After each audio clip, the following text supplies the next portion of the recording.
rwose Joyeze wa Juno nareke kubeshya kuko giranda bamutengo yabipanze.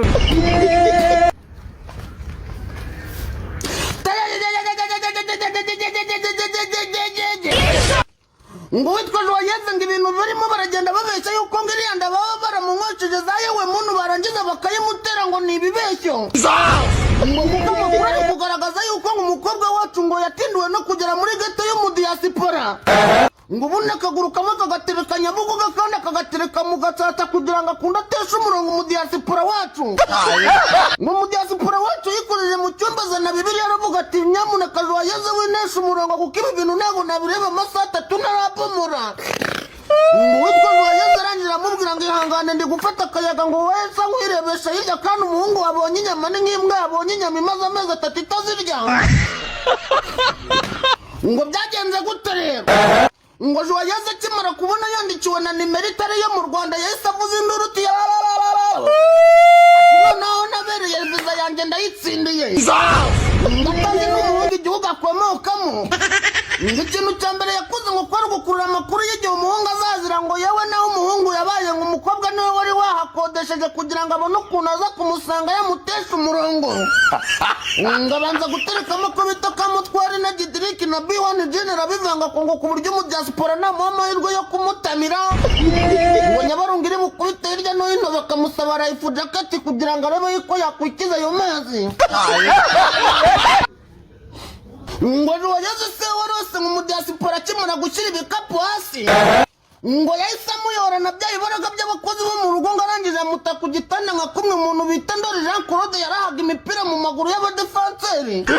Ngarangije atangira kugenda amunyuzaho umunsi wagenda wutisha hirya wutisha hino ngo umuhungu kwihangana biramunanira. Ngo umuhungu arangira avuga ngo ba uyu mwana reka mubomore ngo ataza kugira ngo wenda impamvu nari kumubomora wenda naba ndi muri babandi bafite ukuntu babana bahuje ibitsina. Ngabikora mu rwego rwo kwihesha agaciro. Ngo Joyeze se wabonye umuhungu amukorezamo. Yarabimuhase ngo arabimuhata ngo amutamika umuswageze aramutamirisha ngo kuva kuwa mbere kugeza ku cyumweru iminsi 7 yose irashira. Umeze nk'abakobwa bose b'i Kigali iyo bari guhiga viza. Ngo hari umuntu wamubwiye ati ko mbona uri gutanga ucenje nk'uri kuyikuraho. Ngubwo ntabwo ufite ikibazo yuko warwara sida. Ngo Joyeze ikintu yamusubije namushurije ngo ugomba kumukubita iminsi 7 ukurikirana kugira ngo making sure yuko rwose wasamye nk'abandi bakobwa b'i Kigali bari gushaka viza. Ngo yarwose Joyeze ngo bakoraga ibiganiro bya YouTube akamuha. Ngo yamukorera birthday na bakamumuswagege. Ikintu cyari kibabaje ni iki ngiki. Ngo wa mu diaspora yari yizeye. Ngo uretse kuba uwo musore ngo yaraciye muri Kenya ngo nabwo ari kwikamyo ngo itwaye imizigo ngo ari umutandi boyi. Ngo nawundi natandukane na buri kantu cyangwa Jean Paul wibereye hano za Rusizi ngo diaspora nawe yumva mu migani. Ayiwe.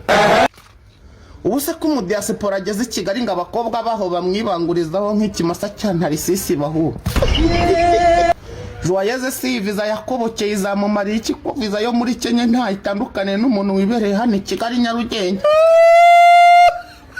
Azagumya abeshya abanyarwanda se ko bamufashe ku ngufu kugeza ryari. Kandi yarabitangaga ngo kurenza isaga.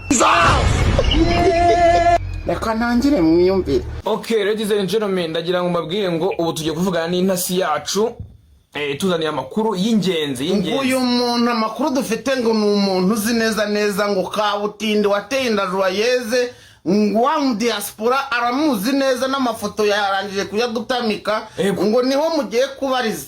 Ngo meze neza? Meze neza. Okay, no kuvuga ngo rero tubwire uriya musore bamwita ngo iki ubundi kwanza duhera ngaho. Uriya musore yego bamwita amazina ye bamwita Minani Edouard. Noneho iryo akunda ibyo yita bamwita ngo ni Gahwehwe, Mr. Gahwehwe. Mr. Bihwehwe witurikanye umuntu bita Joyeze yangiza akamutera icy'umutwe.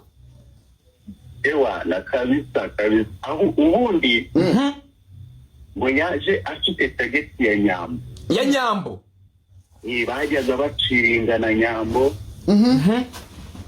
Ariko aciringa ku rundi ruhande na Joyeze. Yego. ageze mu Rwanda kuko yabaga muri Kenya. Muri Kenya. Umujeni ni umudiaspora wo muri Kenya. Yes. Akubanza ko umudiaspora ari ibintu bishobora kuba biturishasa umuntu. Nshatse nakwikoza mu Burundi nanjye nkaba umudiaspora nkaza nkirira abana.